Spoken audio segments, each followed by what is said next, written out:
While placing gifts under the tree, I found a letter that made my blood run cold. Dear Santa, I want my real dad to come back and for this guy to go away forever. I smiled.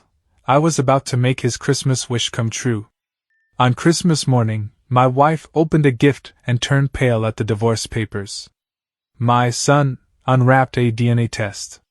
As they stood in shock, I handed them their bags and said, "Merry Christmas, go live with your real dad."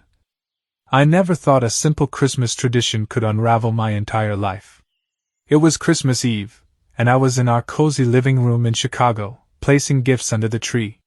The room was filled with the warm glow of twinkling lights and the scent of pine.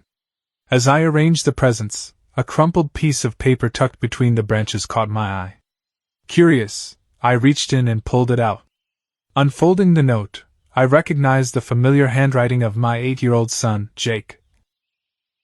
Dear Santa, I want my real dad to come back and for this guy to go away forever.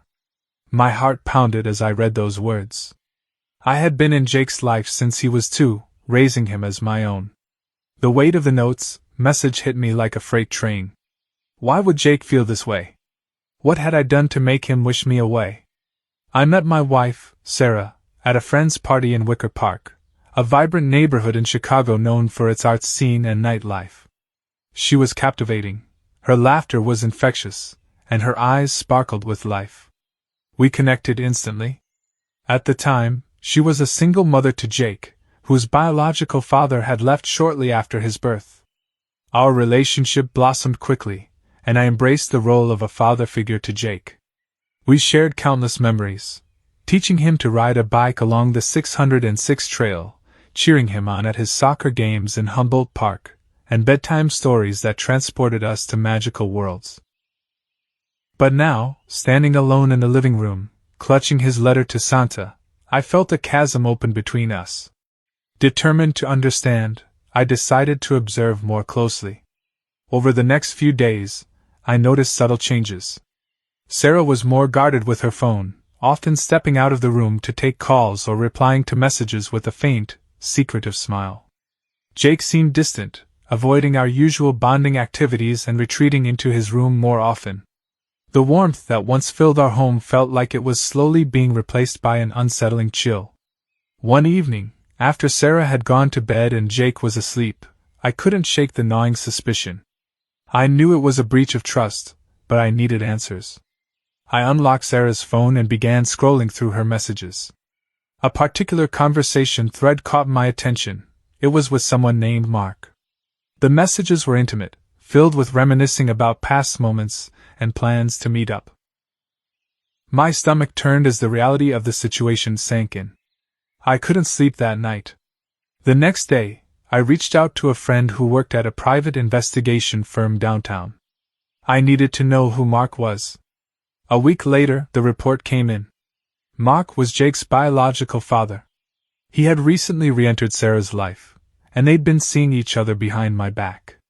The betrayal cut deep. Not only had Sarah been unfaithful, but she had also allowed Mark to form a relationship with Jake without my knowledge. The pieces began to fit together: Jake's letter, his recent distance, Sarah's secretive behavior. I felt like a stranger in my own home. I knew I couldn't let this continue. I needed to confront Sarah and make decisions that would protect my heart and dignity. On Christmas morning, the atmosphere was tense. The snow outside blanketed the city, creating a serene backdrop that starkly contrasted with the storm brewing inside me. We gathered around the tree, and I handed Sarah a neatly wrapped box. She opened it, and her face turned pale as she pulled out the divorce papers. "What is this?" she stammered, her eyes wide with shock. "It's exactly what it looks like," I replied calmly. "I know about Mark. I know about the affair. And I know he's Jake's biological father." Tears welled up in her eyes as she tried to explain, but I held up a hand to stop her. "Save it, Sarah. The trust is broken." I then turned to Jake, handing him an envelope containing the DNA test results. He opened it, confusion etched on his young face. "Jake," I said gently, "I love you, and that will never change." But I think it's best if you and your mom spend some time with your real dad. As they sat in stunned silence, I handed them their packed bags. Merry Christmas, I said, my voice breaking. Go live with your real dad. They left that afternoon, the weight of the situation hanging heavily in the air. I stood by the window, watching as the snow continued to fall, each flake a reminder of the cold reality I now faced. In the days that followed, I sought solace in the support of friends and family. I started therapy to process the betrayal and began rebuilding my life, piece by piece. The pain was immense, but I knew that healing was possible. Months later, I heard that Sarah and Mark had moved in together, attempting to build a life with Jake. I hoped, for Jake's sake, that they could provide him with the stability and love he deserved. As for me, I focused on rediscovering who I was outside of that relationship, finding strength in my resilience and the unwavering support of those around me. It had been 4 months since that Christmas morning when everything fell apart. I thought I could move on. I tried. I filled my days with work, started running along the lakefront again, even joined a local men's support group. But something gnawed at me every day, something I couldn't shake. Jake never called. Not once. I didn't expect Sarah to reach out. After what she did, she probably hoped I'd disappear. But Jake? That hurt more than anything. I raised that boy. I taught him to tie his shoes, to ride a bike. I held him when he cried after nightmares. I stayed up all night during his first fever. And now? I was just this guy to him. A stranger. Then one Saturday morning, I got an email. No subject, no message, just a video attachment. It was from a blocked address. My stomach turned as I hit play. It was security camera footage, grainy, black and white, but it was clear. Sarah. Mark. In a parking lot behind a bar in Pilsen. They were screaming at each other. Then Mark shoved her. Hard. She stumbled back, almost hitting her head on the car. He got in his truck and drove off. I watched it again. And again. Sarah never mentioned anything. Not to me. Not online. I checked her socials, nothing since January. Weird. She used to post every damn meal she ate. Something wasn't right. That Monday, I went to a nearby Starbucks where I knew one of her old friends, Danny, worked. We hadn't talked since the divorce, but I needed answers. She looked uncomfortable when she saw me. What do you want, Paul? I got a video, I said, sliding my phone over. Is she okay? Danny watched it, her lips pressed tight. She didn't tell you, did she? Tell me what? She moved back in with her mom in Naperville. Mark's not around anymore. Cops were called one night, I guess. He took off. Jake's been missing school. Sarah's been a mess. She won't talk to anyone. That hit me harder than I expected. Part of me wanted to laugh. Karma, right? She chose the other guy, and now he turned out to be a violent jerk. But the other part of me, the bigger part, felt something else. Jake was living in that mess. And I wasn't there. I drove to Naperville the next weekend. I didn't call. I didn't email. I just went. The house was a modest ranch on a quiet street. Her mom answered the door. She looked surprised, but not angry. Just tired. She's not well, she said quietly. She's in the back room. I walked down the hall. Jake's voice came from the living room, playing video games. When he saw me, he froze. Hey, bud, I said. He didn't answer. Just looked at me, blinking, like he was seeing a ghost. Then Sarah walked in. She looked nothing like the woman I used to know. Pale. Thin. Her eyes hollow. She wore a hoodie that hung off her like it wasn't hers. She didn't yell. She didn't cry. She just whispered, "Why are you here?" I handed her the divorce papers again, signed this time, and an envelope. She didn't open it. "I saw the video," I said. "I know about Mark. I'm not here to judge. I'm here because of Jake." Her lips trembled. "I made a mistake." "I know. You don't want custody, do you? I don't want a war, I said. But I want to help. I'm not this guy, Sarah. He's still my son. I'm not going to leave him in this chaos. She broke then. Fell into the chair and sobbed. Jake didn't move. Just kept watching us. And then, out of nowhere, he spoke. I didn't mean what I wrote in the letter. I turned to him. What? I didn't mean it like that, he said. He told me to write it. Mark. He said Santa would bring him back if I wished hard enough. My heart felt like it stopped. He told you to write that?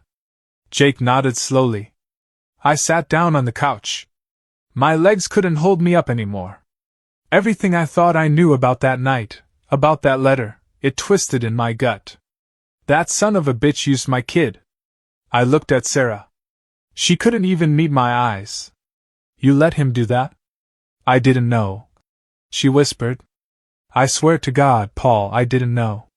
The room went quiet. Jake slowly came over and sat beside me. I miss you, he said. Can I come back? I hugged him so hard he squeaked. My throat closed up. For a long time, I couldn't even speak. But this wasn't over. Not by a long shot. Later that night, I opened the envelope I'd given Sarah. Inside were photos. Copies of texts. The video. Evidence. Mark wasn't just a bad father, he was dangerous. I had one goal now, protect Jake. Whatever it took. And maybe get back the family I lost. But trust? That's not something you just glue back together. It's earned. Every damn day. And I had no idea what the next day was going to bring. A few weeks passed. Jake moved back in with me full time. Sarah and I agreed it was for the best. He needed stability. Needed to feel safe. We arranged for her to visit him on weekends, supervised at first, just until things calmed down. The court hadn't stepped in yet, but I had a lawyer ready. I didn't want to take her down. I wasn't looking for revenge. But I was done trusting blindly. Jake started smiling again. Laughing. We rebuilt slowly, pizza nights, his favorite video games, trips to the shed aquarium, like we used to. But sometimes, when he thought I wasn't looking, he'd just stare into space. And at night I'd hear him whispering to himself, sometimes crying. He never mentioned Mark again. Then, out of nowhere, I got a call. Blocked number again. Paul, the voice said. It was Mark. I didn't say a word. Just clenched my jaw and waited. You think you won, he sneered. But Sarah's gonna come crawling back. She always does. Click. That was it. I didn't sleep that night. Next morning, I filed for a restraining order. A few days later, I noticed a white SUV parked near my building. Not moving. Just sitting there. Different times, different days. Always the same car. I got plates. Gave them to my buddy at the PI firm. He called me back 2 hours later. It's registered to a guy named Greg Mullins. But that's not the issue. He's connected to Mark, brothers actually. The guy's got priors. Assault, intimidation. Paul, keep your kid close. I felt the walls close in. That night, I triple-locked the doors. Set up cameras. Called Jake's school to put him on a restricted pickup list. Only me, no one else. I didn't tell Jake any of it. I just told him he had to stay close to me, no wandering. But the worst was yet to come. One Friday, I got home from work late. I called out for Jake, expecting him to be on the couch with his Nintendo. No answer. I checked the living room. Empty. His room? Empty. Panic flooded my chest. I checked the cameras. Nothing. Then I checked the back. And that's when I saw it. Footage of Jake walking outside around 3:45 p.m. Just walking out the back door like it was nothing. Someone waved him over from the alley. A man in a hoodie. He didn't even hesitate. He walked right over. I dropped everything and called the police. The next 2 hours were a blur. I paced. I screamed. I punched the wall so hard I split the drywall. Then my phone rang. It was Sarah. "He's with me," she said, shaking, crying. "He's okay." "What the hell, Sarah?" I yelled. "How did he get to you?" "He didn't," she said. "He showed up at my mother's house. Alone. Said a man dropped him off. Said he told him I needed help." I couldn't speak. "And then," she continued, "Jake handed me a note." "A note?" "It's from Mark." She read it to me. "You think you can erase me? Think again. He's mine. I'll be back. And next time, I'm not just dropping him off."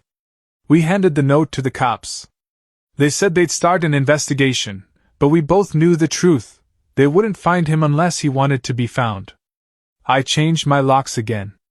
Moved apartments within the month. New school for Jake. Private therapy sessions. Trauma specialists. The whole 9 yards. And for a while, things calmed down. Until Jake got sick. Not like flu sick. Tired all the time. No appetite. Bruises on his arms he couldn't explain. We went to the hospital. Blood tests. Scans. The doctor came in with that look. The one that drains the blood from your face before he even speaks. "Paul, we need to run more tests. His white blood cell count is very high. It could be leukemia." I couldn't breathe. We did the tests. Waited 3 unbearable days. The results were inconclusive, but it wasn't good. While sitting in that sterile waiting room, Sarah beside me for the first time in months, not yelling, not bitter, just broken, I asked her something that had been gnawing at me. "Did you ever test Jake for anything genetic? From Mark's side?" She shook her head slowly. "I don't even know Mark's full medical history." I stared at her. "You were going to start a life with him, and you didn't even ask?" "I was stupid," she whispered. "Yeah," I muttered. "We both were." And then something hit me. If Jake needed a donor, and if I wasn't his biological dad, what if the only match out there was Mark? What if we had no choice? The idea made my skin crawl. I thought the betrayal was the worst part of this story. But now I realized. The real nightmare was just beginning. I sat across from Sarah in the fluorescent glow of the hospital hallway, that numb silence between us hanging like smoke. Jake was in a room down the hall, sleeping off another round of tests. He'd barely spoken in 2 days. The doctor still couldn't confirm if it was leukemia, but the signs were pointing that way. We were waiting for a specialist, and in the meantime, I felt like I was drowning in slow motion. Sarah looked exhausted. Her hands were shaking. She tried to speak, but no words came out. Then, suddenly, she stood and walked off. I stayed put. A few minutes later, I saw her through the glass, on her phone outside the hospital entrance. Crying. Arguing. I couldn't hear her words, but I didn't need to. I knew who she was talking to. Mark. I don't know what came over me. I walked straight out, the cold slamming into me, and I grabbed the phone from her hand. "Mark." His voice came through like a slow hiss. "Paul. I need to talk to you. In person. One time. Just you and me." He laughed. "Why the hell would I agree to that?" "Because Jake is sick. And you're the only possible genetic match if he needs a donor." Silence. Then, "Where?" "We met in a quiet park lot on the edge of the city, Jackson Park, near the Museum of Science and Industry. It was a weird choice, but neutral ground. Public. Just in case." Mark looked worse than the last time I'd seen him in those videos. Thinner. Hollowed out. Like someone living on rage and cigarettes. I brought a manila envelope with all the test results. All the evidence. I handed it to him. He didn't open it. Just stared at me. "Why are you really here?" he asked. "For Jake." "You hate me." "I do." "Then why not let me vanish? Take him. Raise him. Pretend I never existed." I looked at him. "Because I'm not you." That landed. He flinched. I stepped closer. You lied to my son. You manipulated him. You hit Sarah. And now, the only way you can redeem even 1 second of your miserable existence is by showing up and getting tested. He didn't move. Then, he said, "What if I say no?" I didn't hesitate. "Then I bury you with everything I've got. The texts. The video. The note. I go public. You disappear for real, this time in cuffs." He looked away, teeth clenched. A long beat of silence. Then a quiet nod.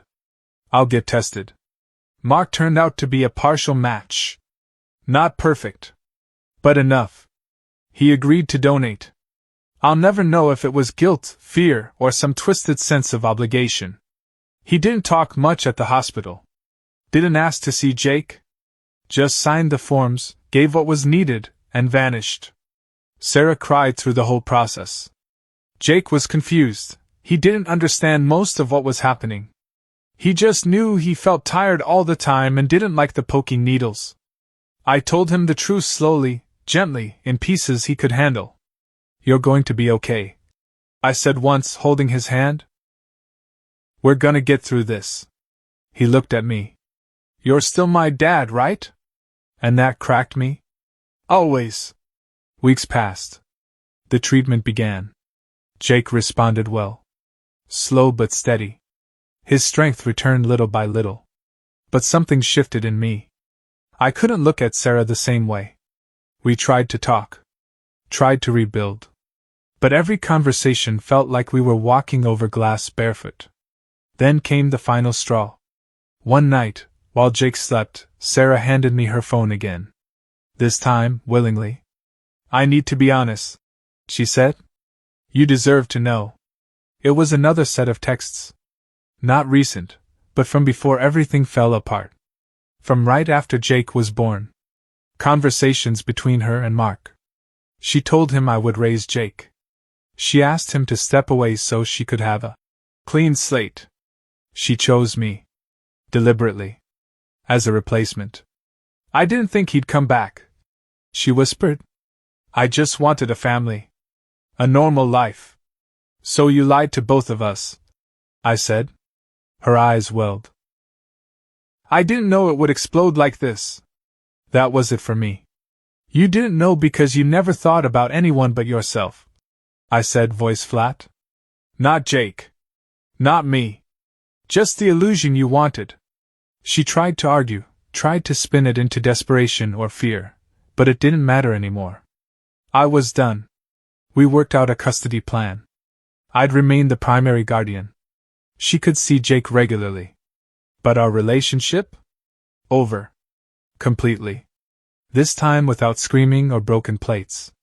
Just a silence filled with everything we didn't say. The hospital visits grew less frequent. Jake's color came back. He started smiling again. Not forced. Not guarded. Real. One night, sitting in the apartment, he asked me, "Are you still sad?" I thought for a second. "Sometimes. But I'm also really proud." "Of what?" "Of how strong you are. And how we made it through." He smiled, then hugged me. That hug told me everything. I wasn't just some guy anymore. Not to him. Maybe never was. I still think about everything sometimes. About the letter under the tree. About the pain in Sarah's eyes. About Mark disappearing into the shadows again. But mostly, I think about how fragile love is. How trust, once broken, never comes back the same. And I've accepted that. Not everything can be fixed. But some things can be protected. And that's what I'll do. Every day. For as long as I live.